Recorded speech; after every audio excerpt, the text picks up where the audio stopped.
welcome back to the Beach Bum Bookworm. I am Tiffany. I'm so glad y'all found me again today. My channel is all about cozy mysteries and romance books, and today we're going on another journey of our road trip. We're kind of back. We're reversing, if you will.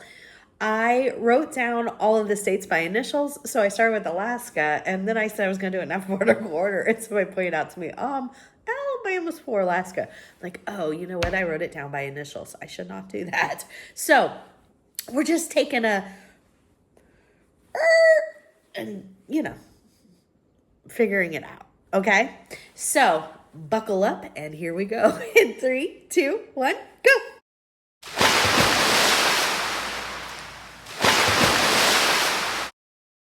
Please remember to hit the like, hit the subscription, hit the notification bell. These really help us out. Notification bell tells you when I put out new videos, even each and every single week, which helps you out so you don't miss any.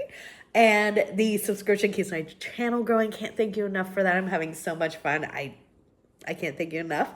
And the like button helps us in the algorithm. Remember, support is free, so it costs absolutely nothing to hit any of those and all of those buttons, but it really means a lot to us and helps us out tremendously. We're starting with, I think it's the most obvious, at least for me, it was the most obvious, one of my favorite series of all time, The Darling Dahlias. The Darling Dahlias and the Cucumber Tree is book 1. This is by Susan Wittig Albert. Oh my gosh, this series is so good, y'all, especially if you like historical cozies. So this is set in the 1930s, the first book, it's set right before the crash, and it's really funny because they're like, the women are in this garden club, and they're, I don't think any of them work outside the home except one works in the library. And they're talking about their husbands' jobs, kind of the chatter going around, and at the bank, and because one of them, one of the husbands is the manager, the owner of the bank, one of those, and she's like, "Oh, we're hearing there's trouble at the bank," and they're like, "What does that mean?" They're all trying to figure out. Well, we know it is what it's going to come to be, the crash. So the reason that I love this series, there's a couple reasons. So one, there's not always a murder in these books. There's always a mystery, but there's not always a murder, which I just think is refreshing. 2, the other thing that I really love about this. So again, it's in the 1930s. We're in the heart of the Depression. These ladies belong to this garden club. They get together, they socialize, but they also share tips with each other and the reader for ways to like survive the Depression better. Like, here's your way to use shoe polish as dish soap. I don't know. I'm making something totally. But it's like tips that they have found to make life easier during this time. And it's so cool. Really, really, really love this series. It's a great pick for Alabama. Next up is a series I have not read. I want to. Immediately put it on my TBR. I know, shocking. It's the Ashton Corners Book Club Cozy Mystery Series. This is by Erica Chase. Book 1 is called A Killer Read, right here. This says it features Lizzie Turner and her 2 cats. Lizzie is a reading specialist and is a member of the 5 Mystery Book Club. Lizzie and her friends solve murders. There are 5 books in this series. I love books that revolve around books. I also like the idea of a reading specialist as a main character. That's really fun, unique. I don't even know if we have a lot of teachers, let alone reading specialists. Interesting. Got to get to it. The next one, I have read book 1 in. I want to get back to it. I feel like these are a little harder to find in this series. It's the Biscuit Bowl Food Truck Cozy Mystery Series. Book 1 is called Death on Eat Street. I gave book 1 3 stars. Definitely, like I said, would be interested in reading the rest of this series. This is by J.J. Cook. There are 3 out in this series. It's set in Mobile. It features Zoe, I'm not sure. She has always wanted to own her own restaurant, but first she'll have to serve up a heaping helping of Meals on Wheels with a side of mystery. Once again, she's passed over for promotion at work. Zoe decides to take the big leap and go for her dream. She quits, gives up her fancy digs, and buys a fixer-upper diner in a shady part of town. To keep above water during the renovation, she buys a used food truck to serve to the downtown. Like I said, book 1, enjoyed, gave it 3 cups of coffee, definitely want to continue it, and it's a great Alabama read. Next up, we have the Dinner Club Cozy Mystery Series. I've been looking at this one. It's on my TBR. I know, shocking. First book is called Toasting Up Trouble. This is by Linda Wyken. There are 3 books out in this series. It says it features event planner.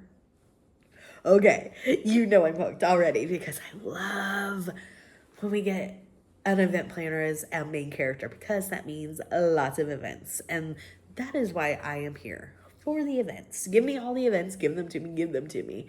So, okay, back to it. I'm back on track. It says it features event planner Jennifer, or JJ Tanner. Is that the character from Full House? DJ Tanner.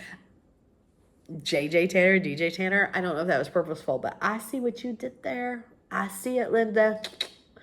It says JJ Tanner is an event planner by day and a burgeoning foodie by night.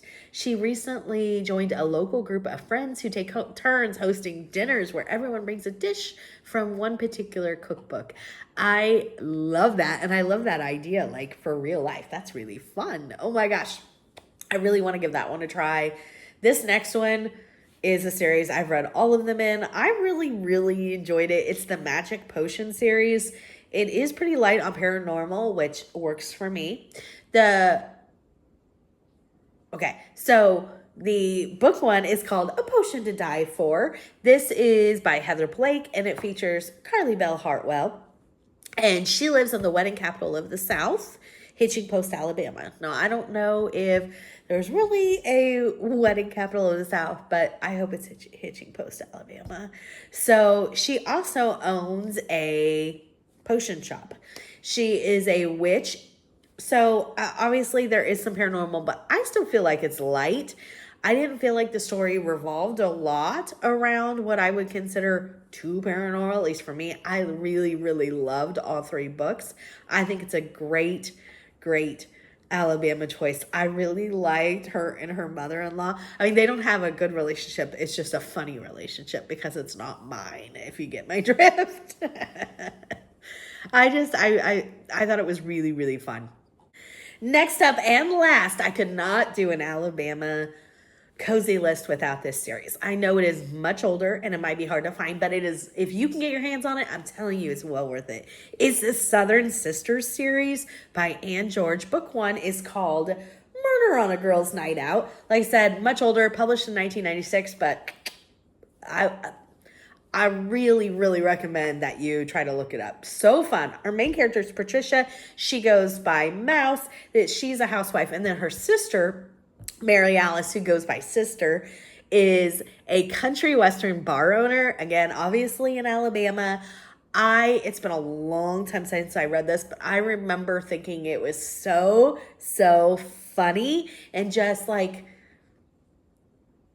quirky, but like kind of in between a cozy mystery and just a slice of life sort of read. I loved it. I can't recommend it enough. That is just, I'm sure, some of many cozies that are set in Alabama. Let me know of others that you know that you recommend. Are you going on the road trip with me? If you are and you got this far, please leave your favorite road trip snack. Yes, your favorite road trip snack. I think mine are Cheetos. I think. All right, everybody, give me a thumbs up for this video. And until next time, may all your future reads be 5 stars. Bye, everybody.